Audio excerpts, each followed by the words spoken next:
नमस्कार, sports are देख रहे हैं आप। मैं हूं केशव। भारत और इंग्लैंड के बीच कटक में दूसरा वनडे खेला गया और भारत ने इंग्लैंड को 4 विकेट से हरा करके जो 3 मैचों की श्रृंखला थी उसमें 2-0 की अजय बढ़त बना ली। इस मैच के हीरो रहे कप्तान रोहित शर्मा, जो लंबे समय बाद शतक बनाने में कामयाब रहे और एक तरीके से धांसू पारी खेली और 30 गेंदों में उन्होंने जिस अर्धशतक बनाया और तकरीबन 76 गेंदों में उनका शतक आया। रोहित शर्मा इस मैच में उनपे इस मैच से पहले काफ़ी आलोचना की जा रही थी उनकी कि वो टीम के लिए पनौती बनते जा रहे हैं और जिस तरीके का उनका प्रदर्शन है और जो कॉन्फिडेंस उनका डाउन चल रहा था उसके लिए उनकी काफ़ी आलोचना हो रही थी कि वो टीम पर बोझ बनते जा रहे हैं। पिछले पहले वनडे में भी उन्होंने सिर्फ 2 रन की पारी ही खेली थी, जिससे उन पर बैटिंग का एक मोरल प्रेशर भी था और प्रदर्शन का दबाव भी था। लेकिन इस मैच में वो एक प्लान के साथ आए थे और उन पर बीसीसीआई और पूरे टीम का जो था उनको सपोर्ट मिला और उस पर कामयाब रहे।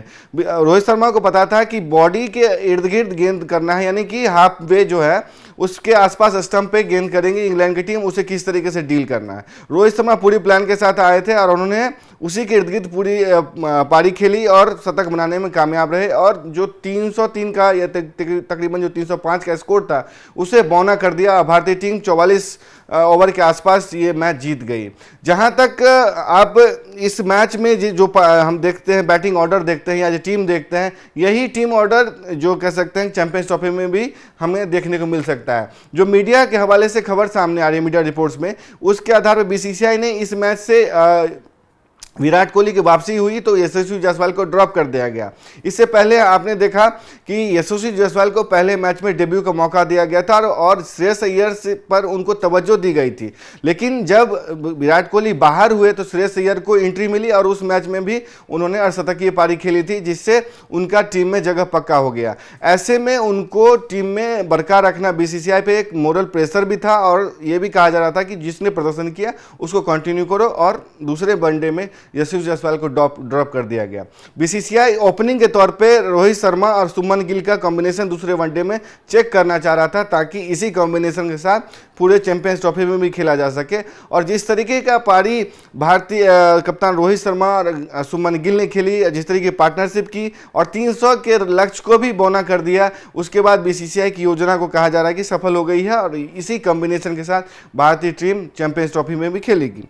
जहां तक रोहित शर्मा के प्रदर्शन की बात करें, रोहित शर्मा ने 90 गेंद में तकरीबन 119 रन की पारी खेली, 12 चौके लगाए, 7 छक्के लगाए और उनका स्ट्राइक रेट रहा 132.22 का, जिसके बाद कहा जा रहा है कि वो बड़े टूर्नामेंट में जिनका रिकॉर्ड रहा है कि भले वो द्विपक्षीय सीरीज में नहीं चलते हैं लेकिन उससे पहले वो फॉर्म में आ जाते हैं। वो दिख रहा है कि चैंपियंस ट्रॉफी से पहले रोहित शर्मा की फॉर्म में वापसी हो रही है।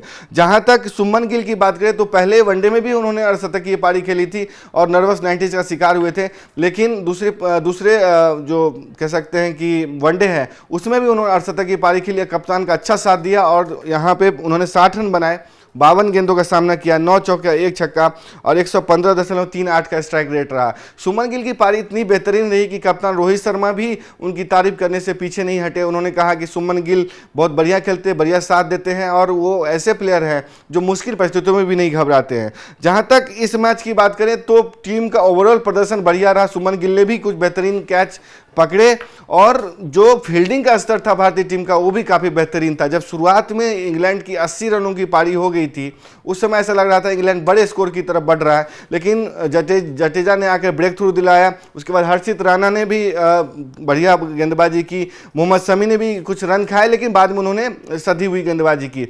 कुल मिलाकर के ये ओवरऑल प्रदर्शन था और टीम जो बीसीसीआई इस मैच के जरिए सीरीज तो जीतना चाह ही रहा था, लेकिन एक कॉम्बिनेशन जो ओपनिंग कॉम्बिनेशन था वो टेस्ट करना चाह रहा था और बॉलिंग कॉम्बिनेशन भी टेस्ट करना चाह रहा था कि अगर जसप्रीत बुमराह किसी वजह से नहीं खेल पाते चैंपियंस ट्रॉफी तो बॉलिंग कॉम्बिनेशन क्या होगा। ऐसे में जो बॉलिंग कॉम्बिनेशन था हार्दिक पांड्या का, मोहम्मद शमी का, हर्षित राणा का, या कह सकते हैं कि दूसरे ये वरुण चक्रवर्ती को मौका दिया गया, उन्होंने भी ब्रेक थ्रू दिलाया। तो ऐसे में ये तमाम जो टेस्टिंग थी बीसीसीआई की वो सफल रही है और कहा जा रहा है कि यही टीम और यही कॉम्बिनेशन के साथ भारतीय टीम चैंपियंस ट्रॉफी में भी जाएगी और कहीं ना कहीं इसी के इर्द गिर्द प्लेइंग 11 की घोषणा की जाएगी। तो कुल मिलाकर के कप्तान रोहित शर्मा की फॉर्म में वापसी हो गई है।